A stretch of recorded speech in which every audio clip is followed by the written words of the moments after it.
Would you like to know the three types of signage you cannot afford to ignore in your project?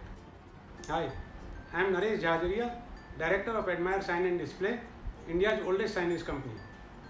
In the last 3 decades, we have executed over 200 projects successfully. You will agree that without signages, we would be lost. Signage helps gain information, provide direction, and enables communication. Still, they are not given the importance they deserve. First type is wayfinding signage. These are also known as direction or information signs. As the name suggests, these are the signs that speak to the audience in and around the premises and enhance their experience of navigating the place effortlessly. Wayfinding is particularly important in large infrastructure projects such as airports, metros, shopping malls, IT parks, healthcare, and educational campuses. Effective wayfinding systems are time and effort saving. They contribute to a sense of safety, security, and comfort. Wayfinding signs can be broken down into 3 categories: identification, direction, and information. Individually, they can work as standalone units providing required information, but together they form the wayfinding system. Let's dive a little deeper into each type. Identification is the most common type of wayfinding signage. They serve as a kind of "you are here" designation or let users know when they have arrived at a destination. They also serve as general wayfinding landmarks. Some of the examples are station name of metros, room number inside hotels and hospitals, brand name of a car dealership, etc. Directional signs are what most people imagine when they think of wayfinding. These signs guide people to their final destination. Continuity is crucial for directional signage. If a person becomes lost anywhere between 2 points using directional signage, it's immediately invalid. Some examples are junction signage indicating different directions, floor markers and colored lines act as walk along directions, totems at entrances. Information signs are less about guiding the people and more about providing information about the overall facilities. Information sign is best placed in an area with broad exposure. Some examples are free Wi-Fi signs, reserved parking space, business hours. Wayfinding signage is required in all parts of premises, beginning from road leading to the facility and spread across the project, guiding you all the way to your destination, including spaces with restricted access. Use of wayfinding and information signs are highly recommended. These make the experience of visitors easy and guide them to their destinations effortlessly. Second type is emergency or statutory signs. Emergency or statutory signage are those signs that inform about the presence of utilities to be used in case of an accident or event like fire, earthquake, etc. These are mostly mandatory signs. These signs primarily focuses on safety and liability concerns and sets boundaries of do's and don'ts in the event of an emergency.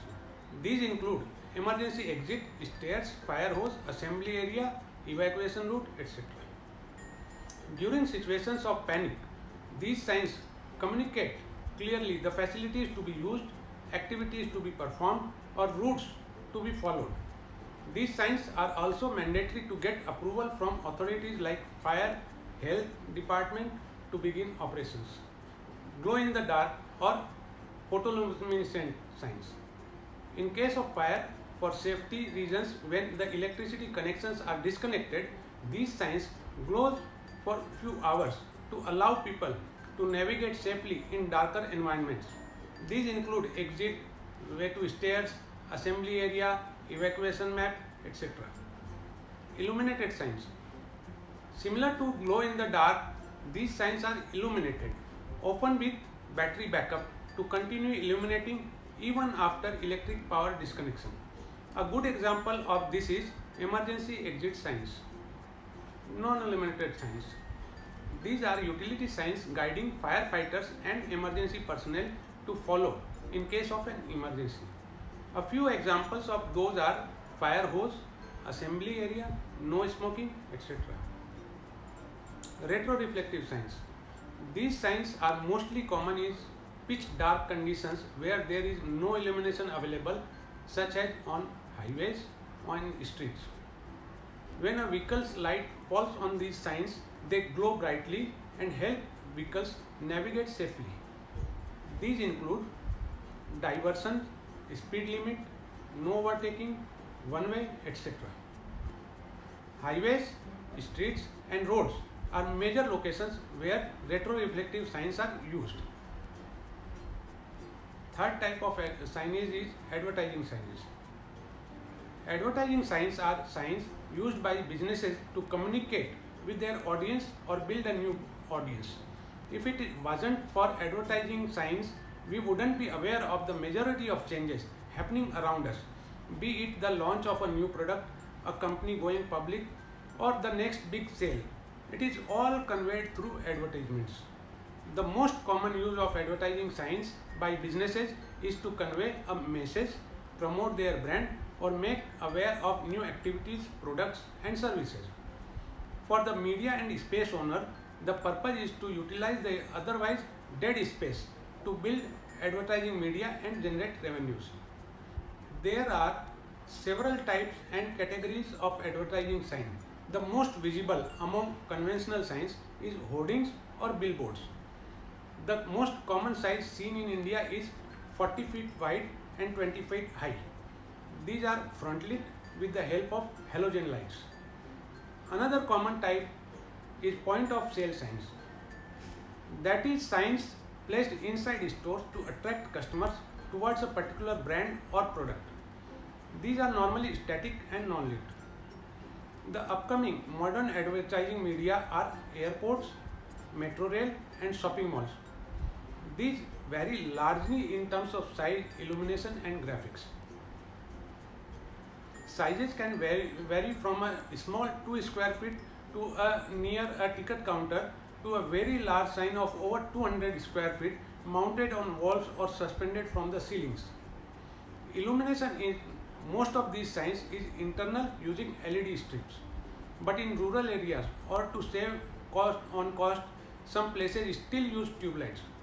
Smaller signs at eye level can even be non-illuminated. Till date, graphics are most commonly made of plastic flakes in India, which is an environmental hazard. Many foreign countries have adopted fabric media, which is more eco-friendly. Fascia signs and signs which only contain text even go for opaque and translucent cut-out vinyls backed by an acrylic or polycarbonate surface. The advantage of these signs is that it has better reproduction and life but has limitation of size. Unlike the previous signage types, there is no dedicated or statutory location for advertising signs. These are strategically placed only in locations with higher footfall or long waiting zones where it can catch the maximum attention of their target audience. The target is not everyone entering the premises, but only those people who could eventually become customers. Hence, they are placed on metro pillars, exterior of walls of shopping malls for moving traffic, near the staircase or lifts, or inside the parking lots for pedestrians, in resting areas like waiting lounges of airports or inside trains. Hope you will be able to understand the necessity of having the above signage and will be in a position to select them for your business. If you have any questions and want to know more about signages, please leave a comment below. Let us build a better future together. Namaste.